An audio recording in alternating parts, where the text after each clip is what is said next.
उत्तराखंड के बुलेटिन में आप सभी का स्वागत है। आप सभी के साथ हाजिर हूं मैं कंचन। शुरुआत करेंगे बुलेटिन की। बीएसएनएल की मोबाइल और इंटरनेट की सेवा से सल्ट क्षेत्र के उपभोक्ता परेशान है। सल्ट विकास खंड के झिमार, बिरलगांव, झिमार बाजार, मसड़ियाबाज, भीताकोट, गुलार समेत अन्य गांवों के लोग बीएसएनएल में नेटवर्क की समस्या से जूझ रहे हैं। स्थानीय ग्रामीण संजय सत्यवाली ने बताया है कि नेटवर्क की बड़ी समस्या है। साथ ही उन्होंने कहा कि यहां सिर्फ एक बीएसएनएल का टावर है जो 15 दिन में खराब हो जाता है, जिसको लेकर उन्होंने बीएसएनएल के अधिकारियों से जल्द टावर को सही करने की मांग की है।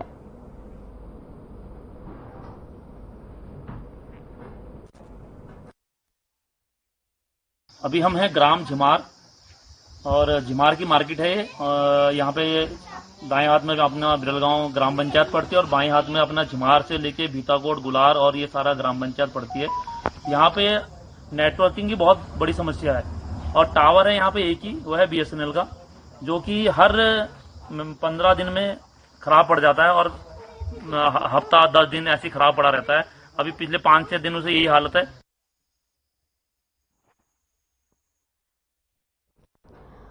और में दिन दहाड़े हुई फायरिंग की घटना के बाद जिले की पुलिस प्रशासन ने तत्परता दिखाते हुए महज 2 घंटे के अंदर ही आरोपियों को गिरफ्तार कर लिया। घटनाग्राम यहां देवरामपुर के आपूर्ति निरीक्षक मोहित कटैत की अध्यक्षता में आयोजित सस्ते गल्ले की दुकानों की बैठक के दौरान हुई, जहां मोहित जोशी और राजू पांडे के बीच कहासुनी के बाद वाद विवाद बढ़ गया। थाने में दर्ज शिकायत के अनुसार घटना के बाद वादी कैलाश चंद्र अपनी दुकान दौलिया हल्दू चौड़ पहुंचा, तभी 3 कारों में सवार आरोपियों ने उस पर पथराव और गोलीबारी की।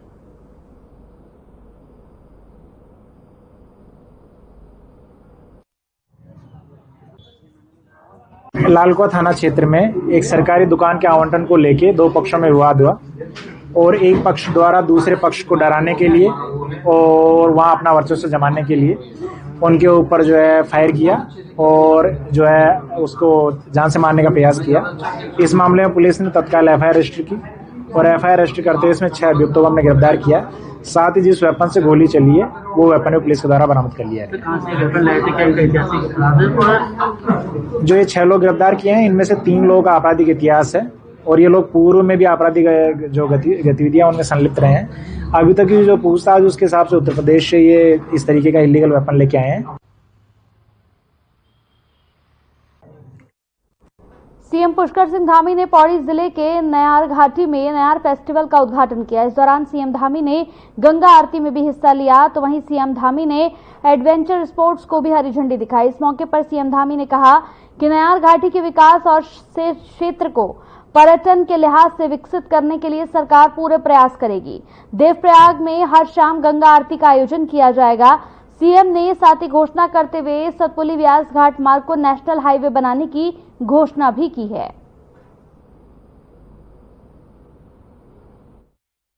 वंदना करते हुए देखिए, नयार महोत्सव के माध्यम से ये पूरा क्षेत्र हमारा पर्यटन की दृष्टि से, साहसिक पर्यटन की दृष्टि से तमाम क्षेत्रों में आज एक नए डेस्टिनेशन के रूप में उभरेगा और यहाँ पर ये सब गतिविधियाँ होंगी। इससे हमारे क्षेत्र के लोगों को रोजगार भी मिलेगा, पर्यटन का एक बड़ा केंद्र बनेगा और हमारी सरकार की प्राथमिकता है कि ये शानदार क्षेत्र हमारा डांगों का क्षेत्र, ये नयार घाटी का क्षेत्र आने वाले समय में एक भव्य और अच्छे डेस्टिनेशन के रूप में विकसित हो और यहाँ पर देश दुनिया के लोग आएँ।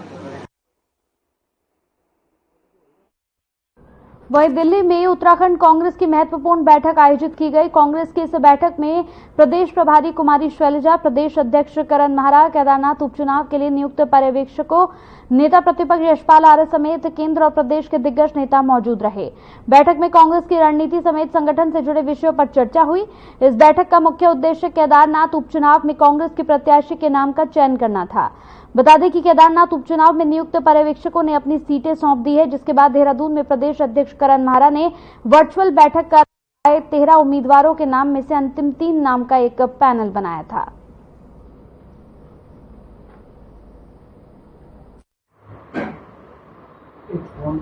देखिए, केदारनाथ उपचुनाव जो है वो सामने है और हमारे पर्यवेक्षक वहां गए थे। उन्होंने वहां पर आम जनता से भी बात करी, पार्टी के कैडर से भी बात करी, पार्टी के पदाधिकारियों से भी बात करी, जो टिकटार्थी हैं, टिकट मांग रहे हैं उपचुनाव के लिए, उनसे भी बातचीत करी। अब पर्यवेक्षकों ने अपनी रिपोर्ट दिल्ली दी है, सारे सीनियर लीडर्स को दिल्ली तलब किया गया है। मैं समझता हूँ प्रभारी जी और पार्टी के सीनियर लीडर्स उनसे बातचीत करेंगे और शीघ्र ही हमारा जो कैंडिडेट है वो तय होगा और अनाउंस होगा। सारी पार्टी मिलकर के केदारनाथ का उपचुनाव उसी प्रकार से जीतने का काम करेगी जैसे हमने बद्रीनाथ जी का चुनाव जीता, जैसे हमने मंगलौर का चुनाव। कब की है? कल। खबर देहरादून से है, जहां बीजेपी के प्रदेश मीडिया प्रभारी मनवीर सिंह चौहान द्वारा बताया गया कि उत्तराखंड राज्य अपना 25वां स्थापना दिवस रजत जयंती के रूप में एक युवा प्रदेश के रूप में मनाया जाएगा। उनके मुताबिक युवा मुख्यमंत्री ने प्रदेश के युवाओं के लिए बेहतर रोजगार उपलब्ध कराए हैं और पूरे देश में जीडीपी दर में उत्तराखंड राज्य सबसे ज्यादा जीडीपी वाले राज्य में शुमार हुआ है। युवा मुख्यमंत्री के मार्गदर्शन में उत्तराखंड राज्य की लगातार विकास की तरफ कदम बढ़ रहे हैं और इसी क्रम में मुख्यमंत्री द्वारा इस बार उत्तराखंड राज्य के स्थापना दिवस को रजत जयंती और युवा प्रदेश के रूप में मनाने को निर्णय ले लिया गया है।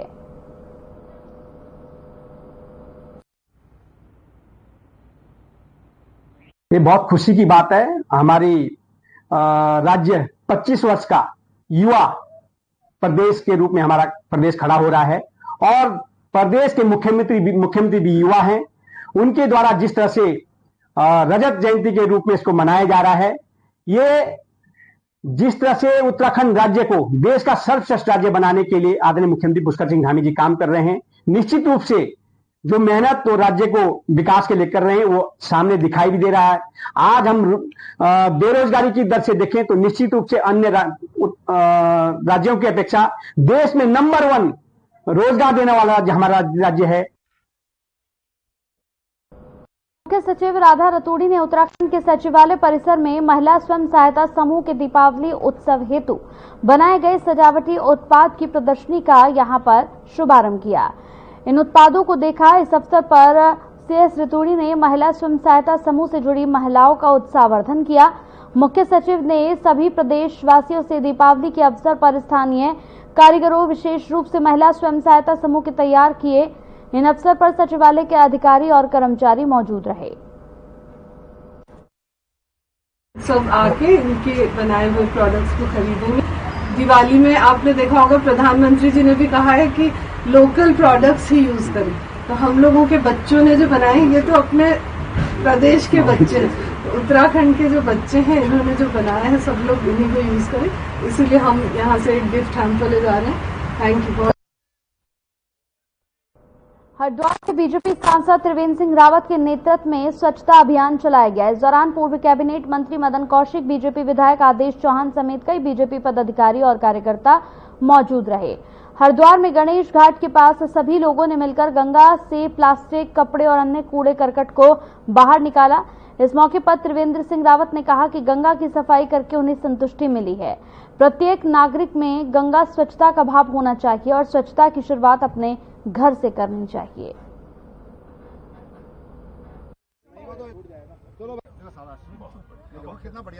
हमारे जो संगठन के अन्य पदाधिकारी हैं, चाहे महामंत्री हैं, हमारी महिला मोर्चा है, तमाम लोगों ने आज इस अभियान में भाग लिया है और मुझे खुशी है कि सब लोग अब जाते हुए ये कह के जा रहे हैं कि आज हमको संतुष्टि है कि हमने कुछ किया है। तो मैं कहता हूँ ये संतुष्टि का भाव ये सबसे बड़ा भाव है और मुझे भी संतुष्टि कि हम चाहे छोटा ही क्षेत्र किया है लेकिन साफ किया है। जन सहभागिता बहुत जरूरी है इसमें, क्योंकि निश्चित रूप से जन जन नहीं, हर घर की सहभागिता जरूरी है। घर वाले अपने घर में सफाई रखें, अपने चौके चूल्हे साफ रखें, अपने टॉयलेट साफ रखें। तो मैं समझता हूं कि जो अभियान ये चल रहा है, जो हमारा मकसद है कि लोगों में इसकी जागरूकता फैले।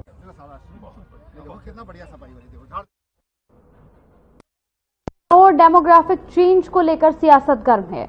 वहीं हाल ही में एआईएमआईएम के राष्ट्रीय अध्यक्ष असदुद्दीन ओवैसी ने एक ट्वीट पर फिर से सियासत को गरमाने को मजबूर कर दिया। ओवैसी ने ट्वीट में लिखा कि उत्तराखंड के चमोली में मुस्लिम परिवारों का सामूहिक बहिष्कार किया जा रहा है, जिसको लेकर उत्तराखंड राज्यसभा सांसद और बीजेपी के वरिष्ठ नेता नरेश बंसल ने कहा कि सम्मान और समानता के लिए ही उत्तराखंड में समान नागरिकता संहिता लाया जा रहा है। सम्मान और समानता इसी के लिए समान नागरिक संहिता लाई जा रही है उत्तराखंड में, लेकिन इसके साथ साथ देवभूमि का देवत्व और देव स्वरूप बनाए रखना यह भी आवश्यक है। इसके स्वरूप को कोई बदलने का प्रयास करेगा, इसके स्वरूप से कोई खिलवाड़ करेगा, इसकी पवित्रता को नष्ट करने का प्रयास करेगा तो उत्तराखंड की सरकार बर्दाश्त नहीं करेगी, उसके खिलाफ कड़ी कार्रवाई करेगी। कैबिनेट मंत्री रेखा आर्या ने स्पोर्ट्स यूनिवर्सिटी के लिए जमीन को लेकर सामने आ रही दिक्कतों को एक सप्ताह के अंदर दूर करने के लिए मुख्य सचिव, प्रमुख सचिव और वन और खेल विभाग के अधिकारियों को सभी जटिलताओं को सुलझाने के लिए निर्देशित किया है। दोनों ही संस्थान के लिए भूमि हस्तांतरण की प्रक्रिया जल्द और सुचारू रूप से हो जाए, इसके लिए भी आदेश दे दिए गए हैं। साथ ही स्पोर्ट्स कॉलेज के लिए धनराशि भी जल्द से जल्द उपलब्ध हो जाए, जिसे लेकर मुख्य सचिव को निर्देशित किया गया है। वहीं कैबिनेट मंत्री ने सोमेश्वर विधानसभा के यहाँ पर ताकुला ब्लॉक को सड़क मार्ग से जोड़ने के लिए मुख्य सचिव और अन्य संबंधित अधिकारियों को निर्देशित किया है।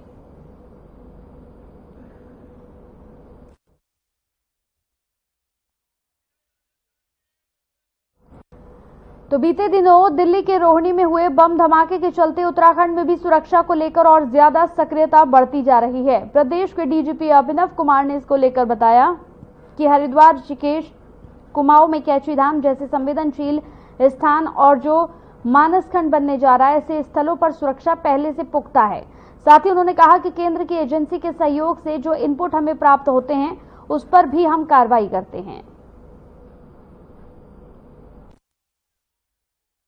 देखिए, हमारे यहाँ खासतौर से जो हरिद्वार और ऋषिकेश के तीर्थ स्थान है या चार धाम के स्थल है, या उधर कुमाऊं साइड में भी कैची धाम है और अब मानसखंड भी वहाँ विकसित किया जा रहा है, तो ये सारे सुरक्षा की दृष्टि से अति संवेदनशील स्थान है। तो यहाँ पर यद्यपि हमने सीसीटीवी और ये सब बाकी सब व्यवस्थाएं की हैं, नियमित रूप से इन सभी जगहों पर पुलिस की ड्यूटी भी रहती है, लेकिन जिस तरीके का आप देख रहे हैं माहौल है, तो हम लगातार इसके लिए सतर्क रहते हैं कि इस प्रकार से कहीं पे भी हम कोई चूक ना हो वहाँ की सुरक्षा में और किसी प्रकार से कोई अप्रिय घटना ना हो।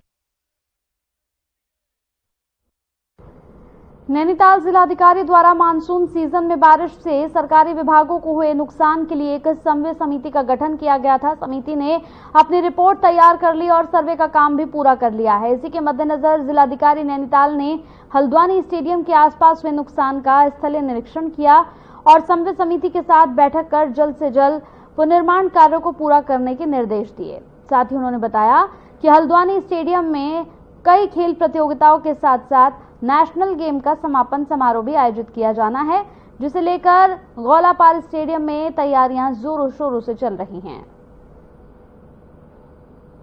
तो नेशनल गेम्स का समापन समारोह होना है और जो विभिन्न जो भी प्रतियोगिताएं होनी हैं उसके लिए यहाँ लगातार काम चल रहा है और हम इसी प्रयास में सभी एजेंसीज लगी हुई हैं कि जल्दी से जल्दी इसको हम जो भी कमियां रह गई हैं उनको दूर कर लें। और इसमें विभाग और एजेंसीज के माध्यम से ये आश्वस्त भी किया गया है कि समय पूर्व ही सारी तैयारियां सुनिश्चित कर ली जाएंगी। लालकुआं में दीपावली त्योहार को लेकर खाद्य पदार्थों में मिलावट को रोकने के लिए खाद्य विभाग की छापेमारी और चेकिंग अभियान जारी है और इसी क्रम में जिला प्रशासन के निर्देश के तहत खाद्य विभाग की टीम ने चेकिंग के दौरान 1 क्विंटल से अधिक नकली मावा पकड़ने में भारी कामयाबी हासिल की है। आपको बता दें कि नैनीताल जिलाधिकारी ने एक टीम गठित की थी जो पिछले समय से क्षेत्र में नकली मिठाई बनाने और मानव तस्करी के खिलाफ कार्रवाई कर रही है।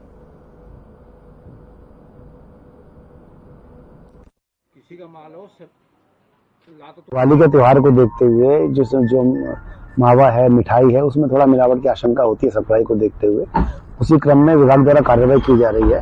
हम आज सुबह से हमारे रामनगर, नैनीताल, हल्दू-चौड़ इन सब क्षेत्रों में कार्रवाई चल रही है।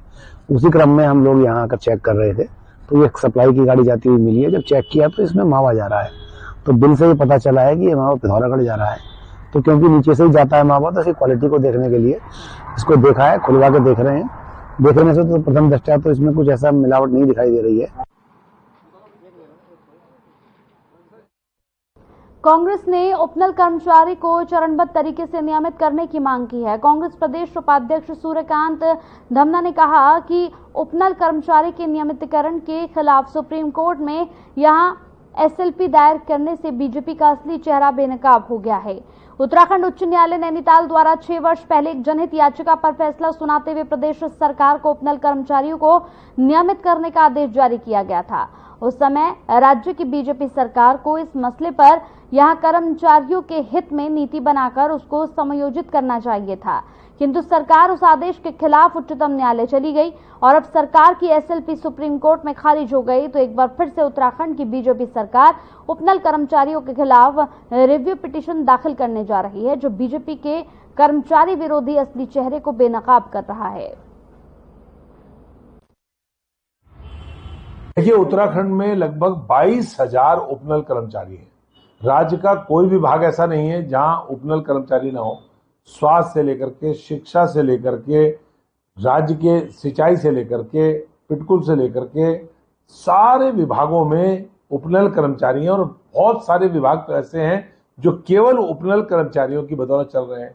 उपनल कर्मचारियों में से 22,000 कर्मचारियों में से बहुत सारे कर्मचारी ऐसे हैं जिनको 10 वर्ष से लेकर के और 20 वर्ष का सेवा काल जिनका हो गया है उत्तराखंड में अपनी सेवा योगदान देने का।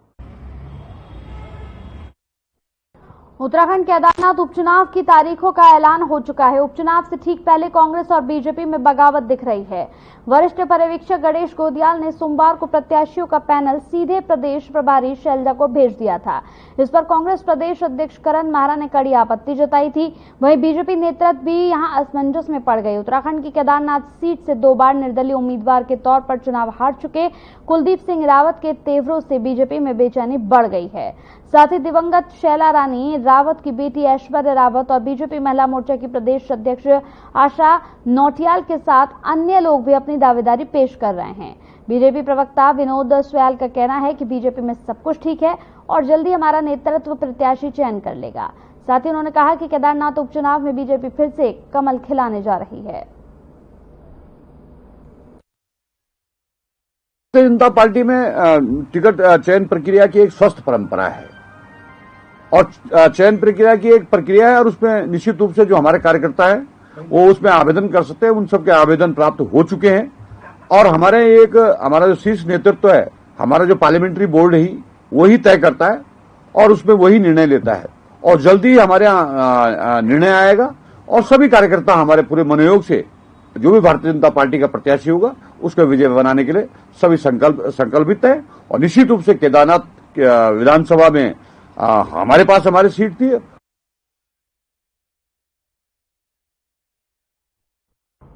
पौड़ी देवप्रयाग मोटर मार्ग पर बीते कुछ महीनों से गुलदार की चहलकदमी देखे जाने पर स्थानीय निवासी और पूर्व छात्र संघ अध्यक्ष अंकित नोटियाल ने चिंता जाहिर की है। उन्होंने वन्यजीव संघर्ष की घटना की जानकारी यहां पर दी है। आशंका जताते हुए वन विभाग से क्षेत्र में वन कर्मियों की गश्त लगवाने की मांग की है। उन्होंने बताया कि बीते कुछ महीनों से क्षेत्र में गुलदार की चहलकदमी देखी जा रही है, जिसका वीडियो सोशल मीडिया पर वायरल हो रहा है। साथ ही उन्होंने कहा कि वन्य जीव संघर्षों की घटना न हो, इसे लेकर उनके द्वारा वन विभाग को भी कार्यालय में जाकर पत्र के माध्यम से सूचित किया जाएगा। ये एक पूर्ण रूप से ग्रामीण क्षेत्र के अंतर्गत आता है, ये कोई शहरी क्षेत्र नहीं है।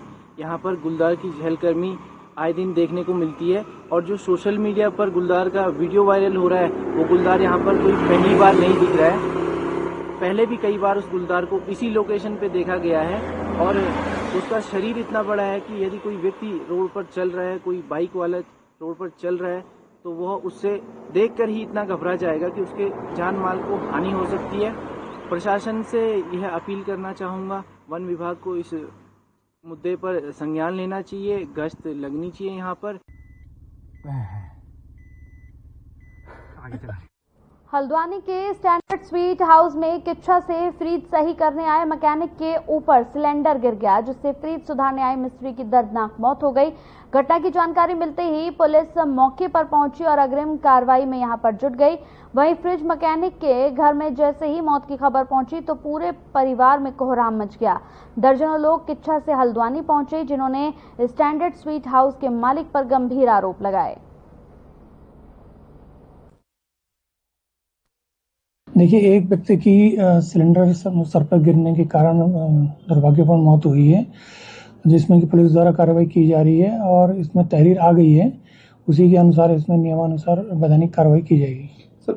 देखिए, मैंने जैसे बताया ना कि पुलिस इसमें जांच करेगी कि सिलेंडर कैसे गिरा, किसकी लापरवाही है, उसी के अकॉर्डिंग जैसे तहरीर मिलती है उसी के अनुसार पे कार्रवाई की जाएगी। फिलहाल बॉडी को हमने पोस्टमार्टम के लिए भेज दिया है, उसके बाद आवश्यक कार्रवाई की जाएगी। तो हम तो ये हल्द्वानी में आए थे, अब हम तो घर पे थे। अब ये साथ में क्या नाम आपका? मेरा सुनीता। इनके मामला स्टैंडर्ड वालों का कल परसों फोन गया होगा। कौन स्टैंडर्ड? ये स्टैंडर्ड चौराहे पर वहाँ एक सुबह प्रातः काल आए और प्रातः काल आने वाले बोले फ्रिज कहाँ है? तो मालिक ने कहा फ्रिज दूसरे गोदाम में रखे हुए हैं, आप वहाँ चेक करने जा सकते हैं। इन्होंने वैक्यूम और सामान मांगा, बस सामान मांगने के बाद वो ये लोग हम लोग बाहर आ गए और ऊपर से सिलेंडर क्लिप से छूट के नीचे गिर गया। अल्मोड़ा जिले के विकास खंड भिकियासैंण में बीते दिनों सब स्टेशन भिकियासैंण में शॉर्ट सर्किट से बिजली व्यवस्था बाधित होने से यहां 9 लाख अमरार पंपिंग योजना बाधित हो गई, जिसमें तकरीबन 14 राजस्व गांवों को पेयजल समस्या से जूझना पड़ रहा है। स्थानीय ग्रामीण पानी के लिए रिजर्व पानी और गहरे यहां पर जल स्रोत नदी घरों की ओर दौड़ लगा रहे हैं। ऊर्जा निगम के मुताबिक शॉर्ट सर्किट से जले यहां पर फिल्टरों की जगह नया फीडर लगाया गया है।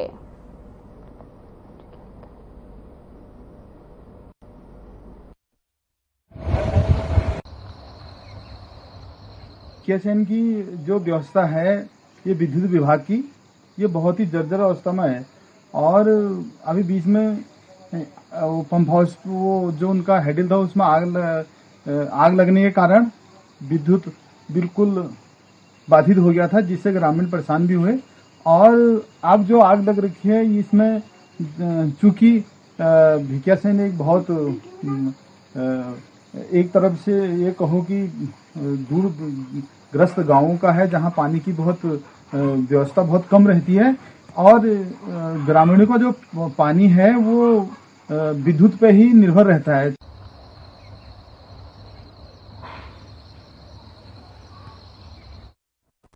उत्तराखंड में जल जीवन मिशन में खराब परफॉर्मेंस वाले जिलों की जिम्मेदारी तय की जाएगी। मुख्य सचिव राधा रतूड़ी ने जल जीवन मिशन की समीक्षा बैठक के दौरान खराब परफॉर्मेंस पर नाराजगी जाहिर करते हुए अधिकारियों से रिपोर्ट तलब की है।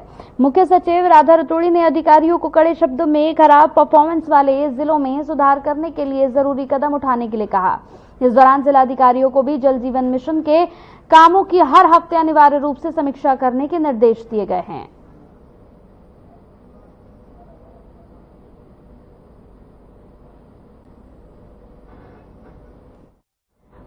थाना पुलिस और एसओजी की टीम ने होटल के 2 कर्मचारियों को चरस सप्लाई करते हुए गिरफ्तार किया, जिनके कब्जे से पुलिस ने 830 ग्राम चरस बरामद की है। पुलिस ने दोनों होटल कर्मचारियों के खिलाफ मुकदमा दर्ज करने के बाद कोर्ट के आदेश पर जेल भेज दिया है। वहीं तस्करी में इस्तेमाल स्कूटी को भी पुलिस ने कब्जे में लेकर सीज कर दिया। मामले का खुलासा करते हुए जनपद टिहरी की पुलिस कप्तान आयुष अग्रवाल ने पूरी जानकारी दी है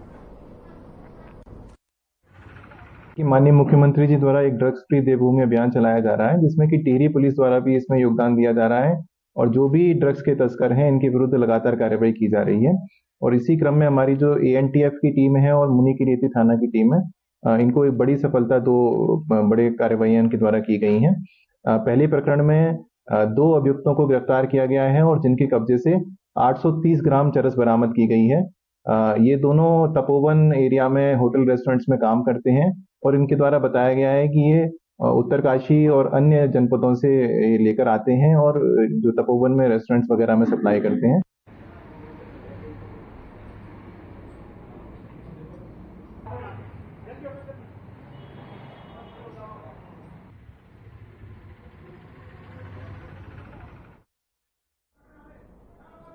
चलिए इसी के साथ इस बुलेटिन में मेरे साथ इतना ही। नमस्कार।